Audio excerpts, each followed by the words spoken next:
And you notice that coins aren't actually all moving the same way. Like the coins are actually very different these days, and it makes trading so fun because you're able to capitalize on one move while another pulls back, and then you're able to buy that, and then you're able to capital rotate constantly because it doesn't really make sense to be a big swing trader right now. Like it really doesn't. I really don't think it makes sense to start your swing positions right now. Like you should be maybe trading intra-week, so a couple days at a time, exit, a couple days at a time, exit. You might not have the cool entry that people show you online where it's like, yeah bro, look at me, I fucking longed Bitcoin from 25k. But guess what? They're not making as much money as you, presumably, if you're doing it correctly, right? Where you're, 25k, you long all the way up to 30k, and then you buy 27k, and then you long all the way up to 35k, and then you long 31k, and then you fucking ride it all the way up to 40k or whatever, right? Like there's money to be made, but there's less clout in it, I guess, if that makes sense.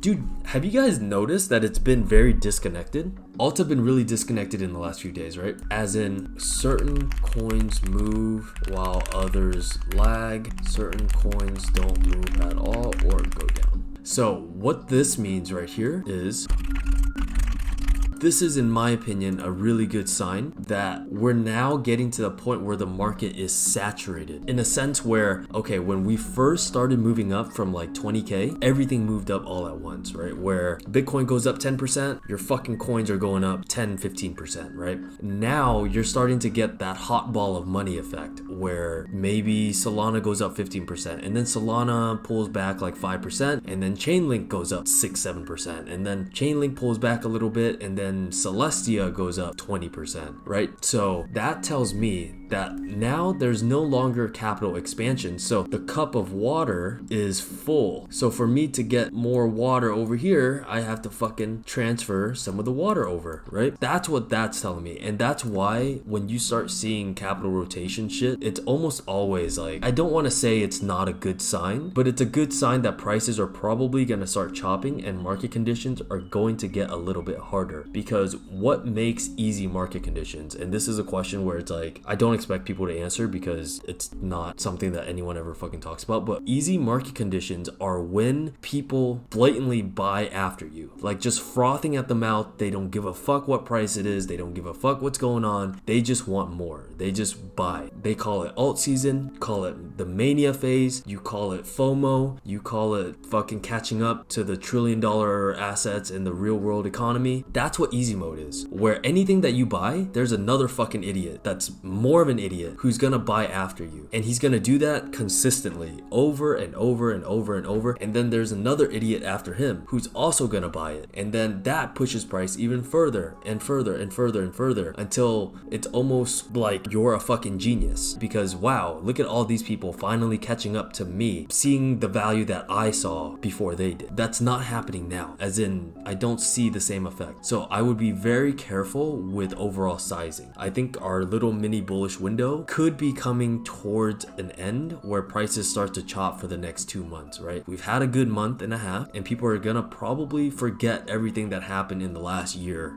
and a half. You have to turn on and off that monkey brain. I'd also be careful of anything that larger people shill publicly, right? Because I promise you that of all the group chats that I'm in, it's always the same people who shill. It's always the same people who get a bunch of people into their bags after they've already bought, and then they go ahead and they shill on Twitter and whatnot. And I don't believe that there's a lot of new money flowing in. So when there's not a lot of new money flowing in, you have to ask yourself, okay, yes, it's a bull market and people have higher risk appetites, but who's dumping more money to buy after me? And the question is not that many. And that's why you see the leverage cranking up, because it's not necessarily spot driven. It's people taking on a little bit extra risk, a little bit extra leverage to kind of push prices up or to get more exposure. Food for thought. In a bull market, any form of good news, even if it's somewhat fake, will lead to a pump, right? But then once the trend starts to get a little bit bearish, or once the market liquidity has been saturated, it doesn't take much to push prices down. Like, I know people are trying to justify that, oh, the ETF is 6 days late, or it was posted 6 days ago, or, oh man, it's a minor delay, it's nothing crazy, blah, blah, blah, right? It doesn't matter. It doesn't matter. Like sometimes the market just needs one little small reason for,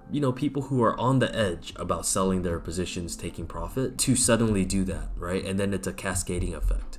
How do we determine what coins people care about? Usually narrative, usually volume, and sometimes price, right? You'll normally see volume and you'll for sure see narratives online. And that involves just being in the mix of things. That means actually searching up cash tags, joining telegrams, discussing things with people in the Discord, right? Because truthfully, I learned so much from you guys in the market discussions just by lurking. I never pop my head in and type because I want conversations to flow. It's weird. It's like sometimes you can learn so much from people if you don't just interrupt. Whenever I see you guys discussing coins, like yo guys, check out this coin, and then somebody will like post a chart or something, I'm like, whoa, that chart looks kind of good, like let's see if there's anything in there. But it's weird when the professor like chimes in because everybody's like, oh no, like we gotta watch what we say or whatever. So I learned so much from you guys, so that's something that you guys can also do.